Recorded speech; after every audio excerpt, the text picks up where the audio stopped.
Art Loft is brought to you by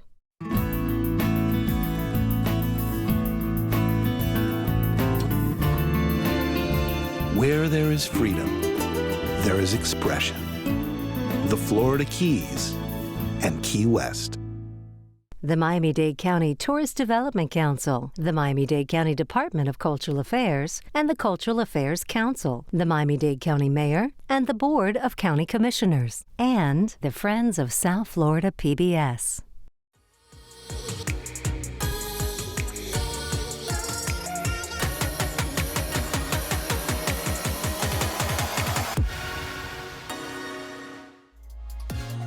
Art Loft.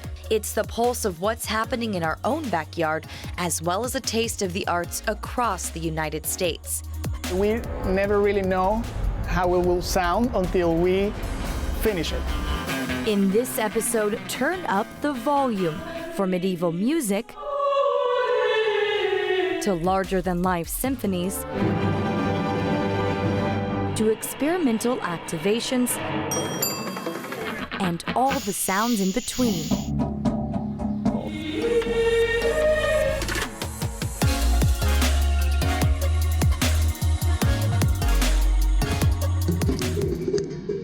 It's a sound installation that creates music or rhythms with water.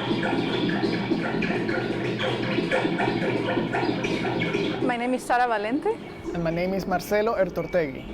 And we are Stereotank. Stereotank was born in 2009. Our goal was to use space as an instrument. So sort of like you can inhabit the musical instrument. Of course, that evolved into many other iterations. We've been trained as architects. We moved to New York, and then while we were working in architectural offices, on our side, we started to do art projects in the city, public art, temporary installations, and so on. And that was also like a perfect territory to experiment. This idea of combining public art and sound, or architecture and sound into immersive installations. We found several opportunities, grants and awards to be able to propose quick installations that could be done in the city, just to targeting some areas that were underdeveloped or underused that needed activation. We try to experiment with sound, always sort of in a very primitive way.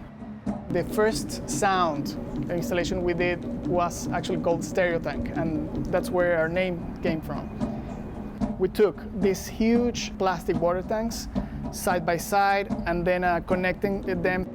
So the actual string that was creating the sound was also part of the structure of the installation because it was keeping it together. So we like that idea of kind of joining architecture and sound even through structure of a project. So we were invited to propose a project for Times Square. We won, luckily, this competition, and we had to design a heart-shaped installation. That was the premise of the proposal. It had to be related to love, and we never saw ourselves doing anything like that. So we took it really sort of our way and looking at the heart more from an acoustical point of view. The heart had some drums embedded, so people who could stop and play. There were actually like 6 different acoustical percussion instruments. Very low frequency sound, beating with a light. All of this was pulsating while the heart was not being played by people. We had to figure something out that was sturdy enough, and we went back again to the plastic tanks. Thinking about the afterlife of a project, we designed the Heartbeat project for being able to be transformed after its use in Times Square as another project that is called Heartseat.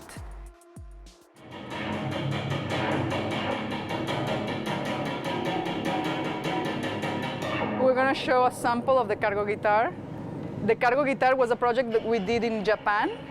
This extra long string, it's within a shipping container, so that's how we came up with the name. This string is amplified, but it doesn't have any kind of effect.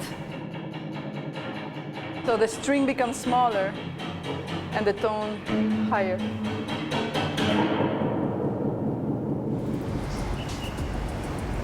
When we arrived in Miami, we couldn't really treat public spaces the same because it's completely different. So what we started doing is actually going first inside of galleries where we could experiment with space and also people. So the first one we did is called Generative Drop Sequencer.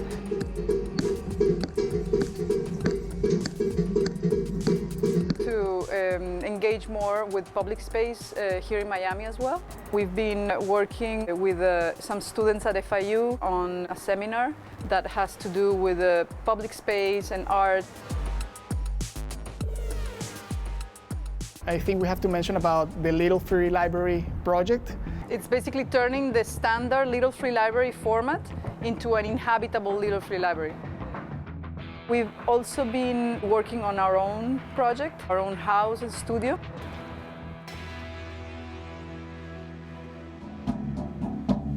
We start with one idea, but we never really know how it will sound until we finish it. That applies to sound, but also applies to working with given materials in general, because when you have to work with an object that already exists, that has its own properties, then you really need to adapt to it. So that's, we think, the beauty of working with materials and with systems that have been designed for other purposes.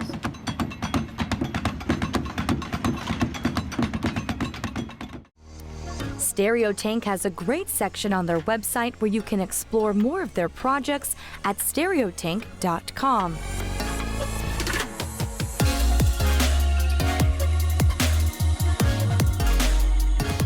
Hello, my name is Clyde Scott, and I'm the Director of Video Production at the New World Symphony. I'm here to talk about New World Symphony's live simulcasts presented in Soundscape Park, which we call Wallcast concerts. Part of the New World Symphony's mission has always been to share classical music with as many people as possible. And this idea and passion is partially what drew founders Michael Tilson Thomas and Ted Arison together in the first place. And from the very beginning, New World experimented with what this could mean. And from hanging a flat screen under the marquee of the Lincoln Theater to setting up elaborate video walls right on Lincoln Road showing special performances. And as planning began for the New World Center, MTT and architect Frank Gehry continued imagining on a larger and larger scale, which ultimately resulted in the Wallcast concerts that we have today.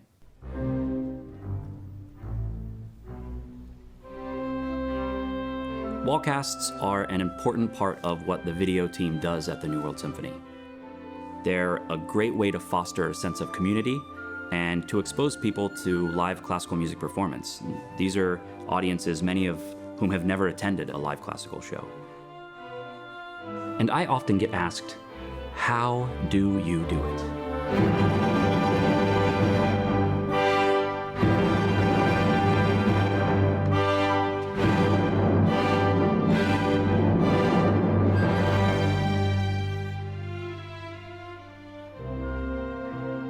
I have to say, New World Symphony Wallcast concerts are highly produced, massive multidisciplinary productions involving many people from several different departments, and also including some fantastic partners, like Knight and the Knight New Media Center, where all the video and audio are actually put together, our community partner City, and our technology partner Hitachi.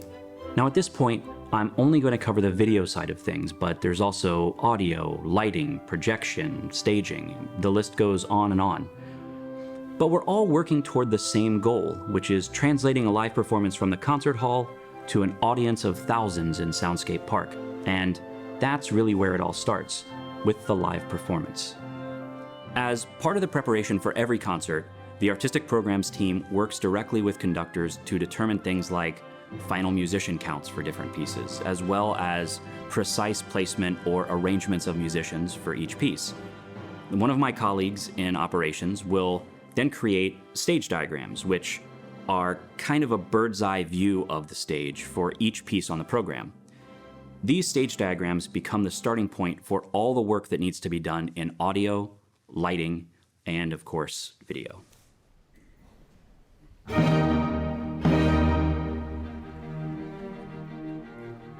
Working with recordings of each piece on the program, a colleague and I create a sort of video storyboard. This video document includes all of the relevant information for every shot in the show. Shot number, camera number, motion. Is it a zoom in? Is it a pan? Is it a tilt? Framing. Is it a medium shot or an extreme close-up? And duration, which is an estimate based on our reference recording. But most importantly, this video document allows us to pre-visualize the pace of the edits as they will appear during the live show. And that's extremely important because it's one of the most difficult things to get exactly right. By cutting back and forth between a white screen and a black screen, we're able to simulate the pacing and how the live edit will feel in the moment.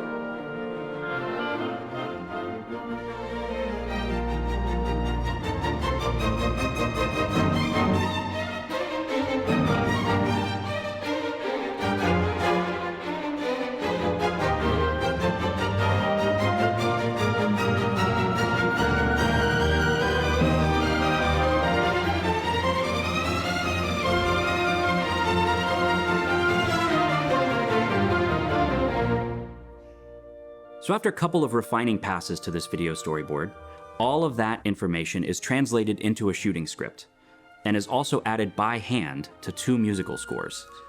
Now, it's worth noting at this point that each of our wallcasts will have anywhere from 600 to 700 individual shots, so that's a whole lot of writing. Once scripting for the show is complete, one copy of the shooting script is given to a member of the video team who sits in rehearsals in the concert hall and begins framing each of the shots in our custom robotic camera system. And since orchestral performances generally involve seated musicians, unlike, say, operas, we're able to save many of the shots for each show as presets, which can then be recalled at specific points in the music.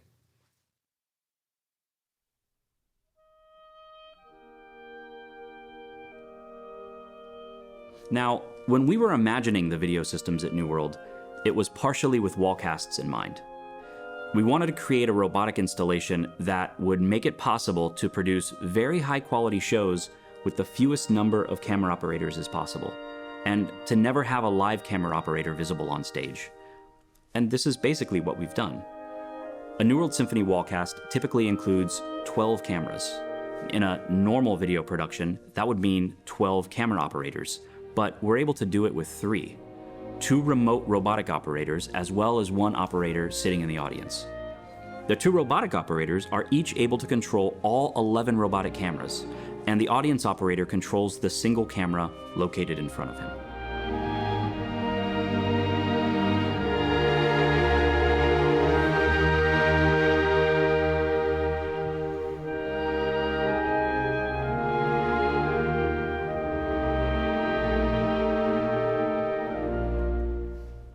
The New World Symphony functions as a laboratory for how classical music is taught, presented, and experienced. And in that spirit, we're always looking for ways to improve. So over the summer of 2019, New World completed a video infrastructure upgrade, transforming the video systems in our concert hall to allow for end-to-end 4K ultra-high-definition productions, and to further cement the status of the New World Center as the most technologically advanced classical music facility in the world.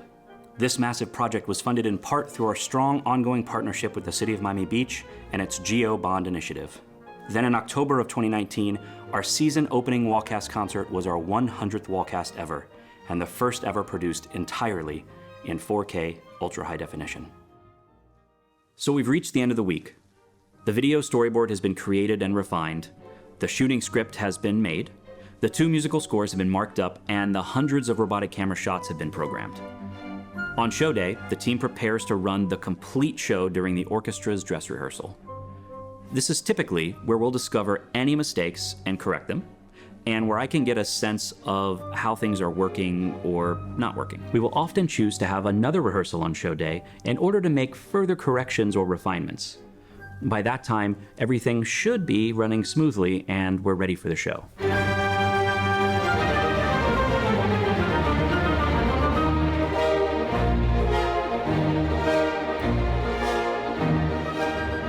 So by the time it's all said and done, a team of 10 video people, including me, will have spent a total of around 300 hours to create a live Wallcast concert using anywhere from 12 to 18 cameras and including between 600 and 700 individual shots.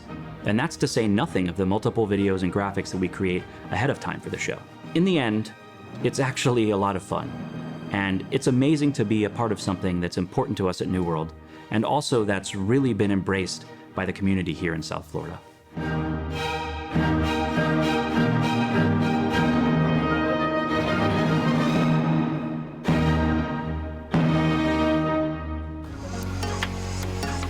Visit nws.edu for the New World Symphony's Wallcast schedule.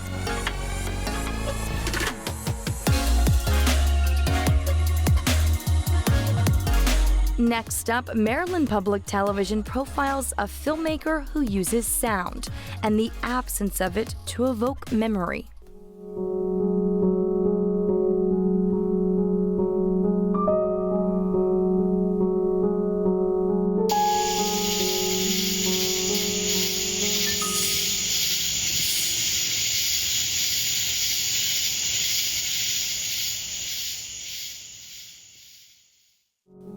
Yeah, I mean, I'm sort of an introvert, and I like spending a lot of time thinking, and making films allows me to process experiences in my life, or it's a way for me to articulate a feeling that I don't really know how to articulate through language. Memory of August is a short film that I made documenting my grandmother when she was in a month-long rehab center. Her Alzheimer's was getting worse, and I didn't know how long she would live, and so I was thinking a lot about mortality and what she felt, you know, getting older, and the pain that she felt and the confusion she felt, and I felt like I could really observe that through her facial expressions.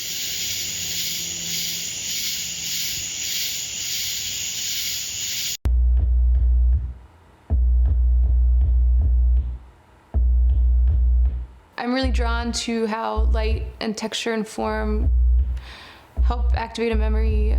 Whenever I would travel, I would shoot various urban and rural landscapes and do a lot of field recordings with sound, and so these films sort of became odes to a space or a memory and a moment in time, and it helped me process what I was feeling when I was navigating that space. For me, it always starts with emotion, and then I work through the emotion and start to think about what the emotion means conceptually.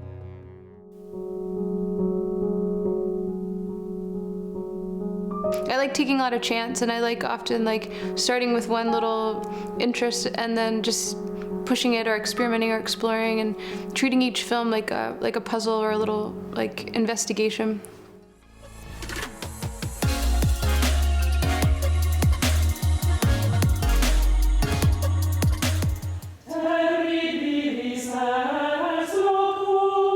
Hildegard is the first known composer. She's the first person that has her name written on a piece of music that we can trace it back to a historical person. Everyone before her was grouped under the same title of anonymous.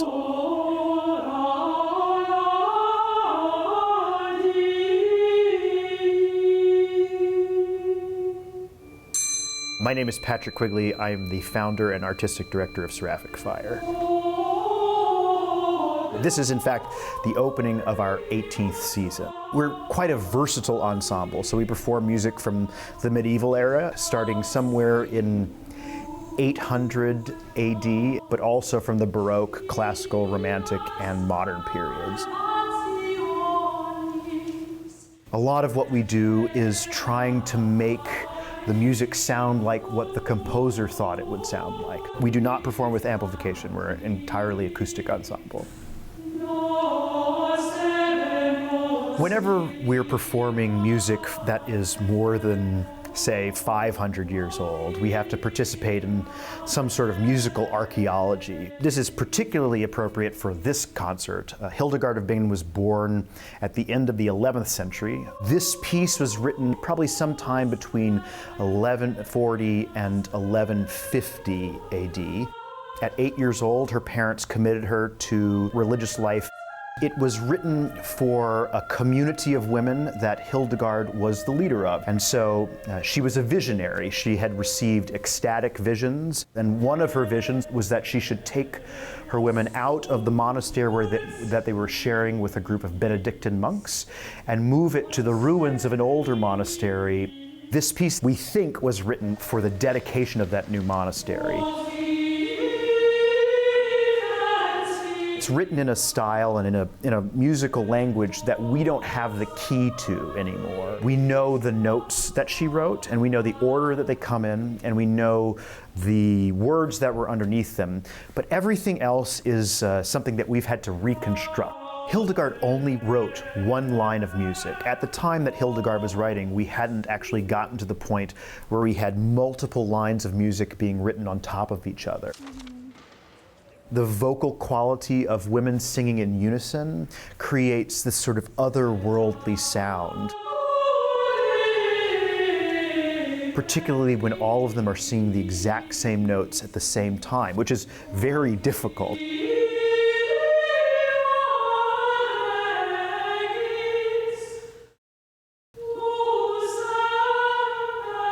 The story is about a woman who is trying to choose between a life of the world and a life with the virtues, who are in a more celestial realm. It's remarkable because it's so high. It's a very, very high piece of music. And it's in a different mode. At the time that Hildegard was composing, we didn't have keys in the way that we have like C major, C minor, D major, D minor. They only had the white keys on the piano. Sing into the interesting things about your line. I don't think that we've even come close to scratching the surface of all the artistic things that we can do. One of the really unique things about Ceramic Fire is that we don't really repeat repertoire. In this performance, one of the reasons that we're doing it is not only because it's a great piece of music, but it's performed so seldomly that we hope that our performance and our recording of it will be something that will encourage other people to take this on as a project. And it shows just how much the contribution of women to music was being made even in the 12th century.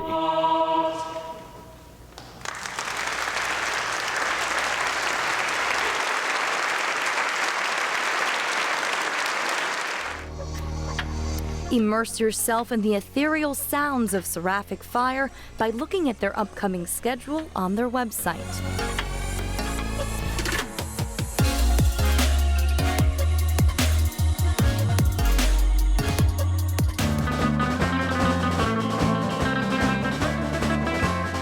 I'm Billy the Squid. This is Jared Eisman. We are Billy the Squid and the Sea Cow Drifters.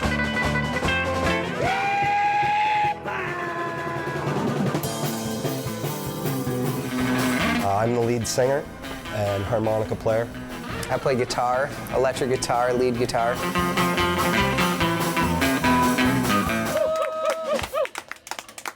Go somewhere along this road.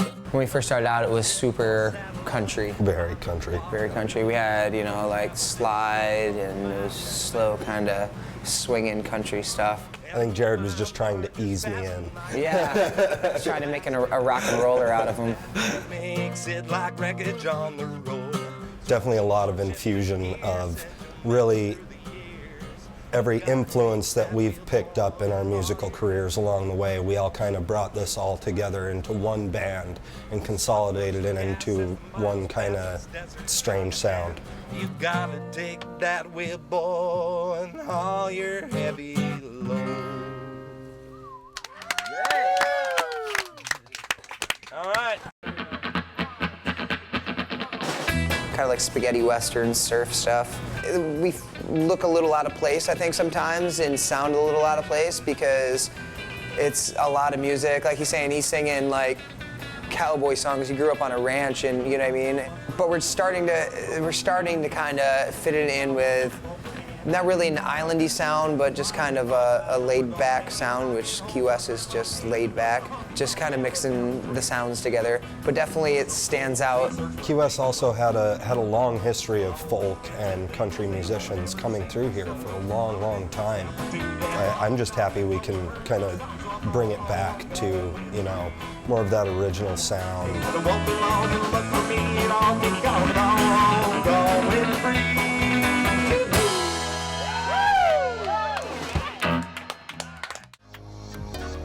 Check out Billy the Squid and the Sea Cow Drifters on Facebook for show dates and times in Key West and around the U.S. Continue the conversation online. Art Loft is on Facebook, Instagram, and Twitter at ArtLoftSFL.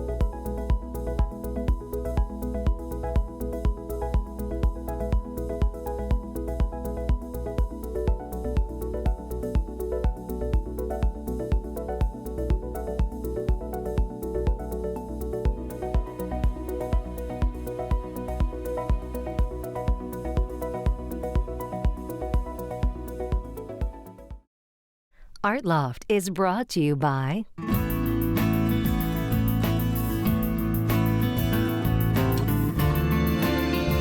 Where there is freedom, there is expression. The Florida Keys and Key West. the Miami-Dade County Tourist Development Council, the Miami-Dade County Department of Cultural Affairs, and the Cultural Affairs Council, the Miami-Dade County Mayor, and the Board of County Commissioners, and the Friends of South Florida PBS.